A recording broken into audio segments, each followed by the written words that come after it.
Bonjour et bienvenue dans notre 3 questions sûres qui porte aujourd'hui sur la transposition de la directive européenne Transparence des rémunérations du 10 mai 2023.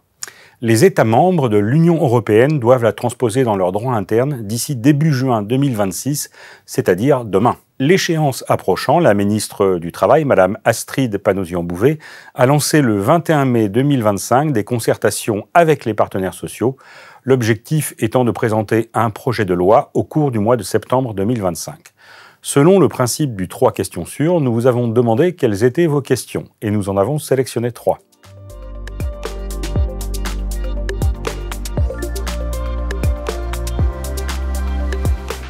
La directive n'est pas directement applicable, mais les États membres de l'Union européenne, dont la France, sont tenus de la transposer dans leur droit interne au plus tard le 7 juin 2026.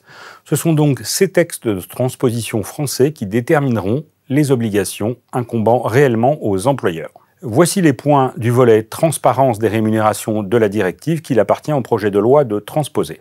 Alors commençons par le processus de recrutement. La directive prévoit que les candidats à un emploi ont le droit de recevoir de l'employeur qui recrute des informations sur la rémunération initiale ou la fourchette de rémunération initiale sur la base de critères objectifs non sexistes et, le cas échéant, les dispositions pertinentes de la convention collective applicable en rapport avec le poste. Le but poursuivi est ici de garantir une négociation éclairée et transparente en matière de rémunération. Il y aura une amende administrative à la clé. En pratique, pour les fourchettes de rémunération, l'enjeu sera l'étendue justement de cette fameuse fourchette. Autre obligation ou plutôt interdiction, l'employeur ne devra pas demander aux candidats leur historique des rémunérations, aussi bien pour leurs relations de travail antérieures ou en cours au moment du processus de recrutement. Voilà pour les candidats à un emploi. Passons maintenant à la politique de rémunération. En la matière, la directive prévoit que les employeurs mettent à la disposition de leurs salariés, d'une manière facilement accessible, les critères utilisés pour déterminer, alors je cite, la rémunération, les niveaux de rémunération et la progression de la rémunération des salariés. Ces critères doivent être objectifs et non sexistes, évidemment. Ici, la directive laisse la possibilité aux États membres d'exempter les employeurs de moins de 50 salariés de l'obligation relative à la progression de la rémunération. La France profitera-t-elle de cette dérogation? L'avenir nous le dira. La directive prévoit aussi un droit à l'information sur la rémunération des salariés. Une fois par an, les employeurs devront informer les salariés qu'ils ont le droit de recevoir des informations sur leur rémunération, ainsi que des mesures prises pour exercer ce droit. Les salariés pourront en effet demander à recevoir par écrit des informations sur leur niveau de rémunération individuel, mais aussi sur les niveaux de rémunération moyens, ventilés par sexe, pour les catégories de salariés accomplissant le même travail qu'eux, ou alors un travail de même valeur. Selon la directive, les salariés doivent pouvoir demander et recevoir leurs informations par 2 moyens, soit par l'intermédiaire de leurs représentants, conformément au droit national et ou aux pratiques nationales, ou par l'intermédiaire d'un organisme sur l'égalité de traitement. L'employeur devra leur donner une réponse circonstanciée dans un délai raisonnable, on parle d'un maximum de 2 mois, mais là encore, il faudra attendre le projet de loi pour connaître la traduction concrète de ces mesures en France. La directive demande également aux États de prohiber les clauses de secret salarial. Concrètement, les salariés ne doivent pas pouvoir être empêchés de divulguer leur rémunération afin justement que le principe d'égalité des rémunérations s'applique pleinement. Lors de la transposition, les États devront mettre en place des mesures qui interdisent les clauses contractuelles empêchant les travailleurs de divulguer des informations sur leur rémunération. Enfin, il y a aussi un volet relatif aux écarts de rémunération entre les femmes et les hommes que je vais détailler dans la question suivante, qui regroupe des interrogations de Clara et Nabil. Et ici, je le précise pour Guillaume, la France ira a priori au-delà de la directive.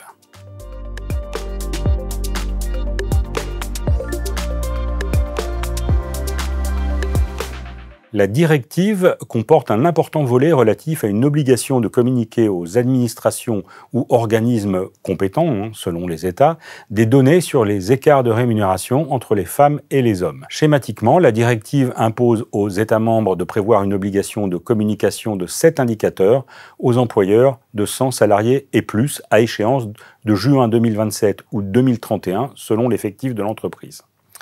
Pour les entreprises de moins de 100 salariés, la directive a choisi de laisser la main aux États membres.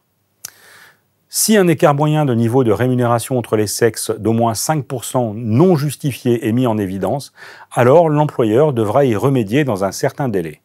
À défaut, il sera tenu de procéder à une évaluation conjointe avec les représentants du personnel dont la directive fixe le cadre. En France, on en sait un peu plus sur la transposition de ce volet de la directive grâce aux indications données mi-mai par la ministre du Travail, Madame Astrid Panosyan-Bouvet, avec pour toile de fond le lancement de la concertation sur la transposition de la directive. Chez nous, cela se traduira par une refonte de l'index égalité qui se voudra plus précis et plus exigeant. Cet index refondu devrait se substituer à partir de 2027 à l'index égalité que l'on connaît actuellement. Alors pour éviter que la transposition de la directive ne se traduise par un recul, ce nouvel index concernera toujours toutes les entreprises de 50 salariés et plus. La France profitera ici de la disposition de la directive, laissant la main aux États pour les entreprises de moins de 100 salariés. Cet index refondu reposera sur les 7 indicateurs prévus par la directive. Selon la ministre, la déclaration des 6 premiers indicateurs sera automatisée via la déclaration sociale nominative, c'est-à-dire la DSN. Ces 6 indicateurs automatisables seront les suivants. 1. L'écart de rémunération entre les femmes et les hommes.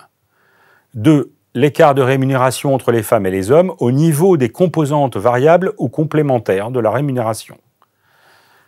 3. L'écart de rémunération médian entre les femmes et les hommes.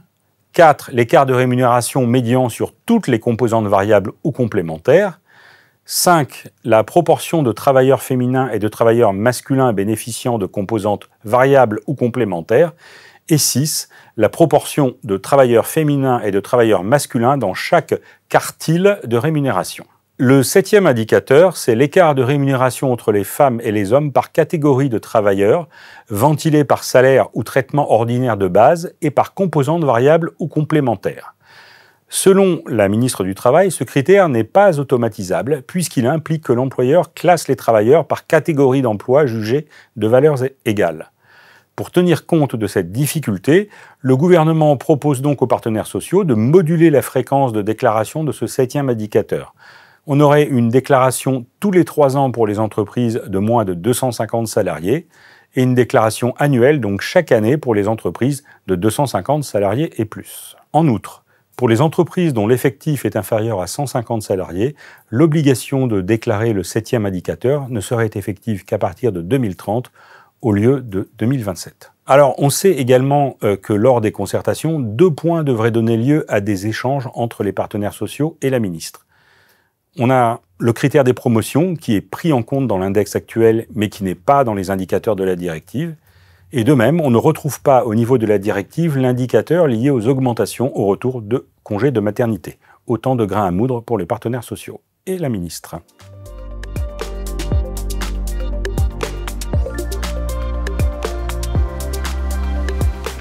Comme vous le savez, donc, la directive européenne n'est pas directement applicable. Il revient aux États de la transposer. Et au sein de chaque pays, c'est finalement la législation nationale de transposition qui s'appliquera. Dans ces conditions, tout va dépendre des modalités de transposition et des mécanismes qui seront mis en place pour se conformer à la directive.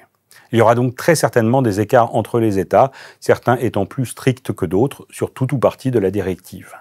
Pour s'en tenir à la France, si je prends l'exemple de l'index égalité refondu dont on vient de parler, on va continuer à viser les 50 salariés et plus, alors que sur la communication des données relatives aux écarts de rémunération entre les femmes et les hommes, la directive vise les 100 salariés et plus en laissant la main aux États pour les entreprises de taille inférieure. En France, l'index refondu concernera donc les 50 salariés et plus. Cela étant, On aura quand même un assouplissement pour les entreprises de 50 à moins de 100 salariés, puisqu'ils ne devraient pas être concernés par l'obligation d'évaluation conjointe avec les représentants du personnel en cas d'écart de rémunération de 5% ou plus. Bref, l'important, ce sera la législation mise en place par chaque État. Mais gageons qu'en France, on restera très exigeant sur l'égalité entre les sexes. Passons maintenant à la question sur le risque de conflit entre l'employeur et ses salariés, voire même entre salariés ou même entre services au sein d'une même entreprise. Je dirais ici qu'il y a risque si la transparence met finalement en valeur des disparités injustifiées, et c'est là l'objet même de la directive. Que la transparence soit au service d'une égalité renforcée, avec peut-être à la clé l'obligation de revoir certaines pratiques, comme celles conduisant par exemple à prendre en considération le niveau précédent de rémunération des candidats pour fixer leur niveau de salaire une fois embauchés. Mais peut-être vaut-il mieux une transparence quelque peu organisée qu'une transparence à la machine à café, faisant courir des éléments de différence parfois difficiles à objectiver. Notre 3 questions sûres s'arrête ici. Si vous souhaitez en savoir encore plus sur la directive européenne transparence des rémunérations et sa transposition, vous pouvez consulter les références qui s'affichent sur l'écran suivant. Merci d'avoir regardé cette vidéo, nous espérons que vous avez trouvé ces informations utiles et instructives. N'hésitez pas à partager vos commentaires et à vous abonner pour ne manquer aucune de nos prochaines vidéos. À bientôt.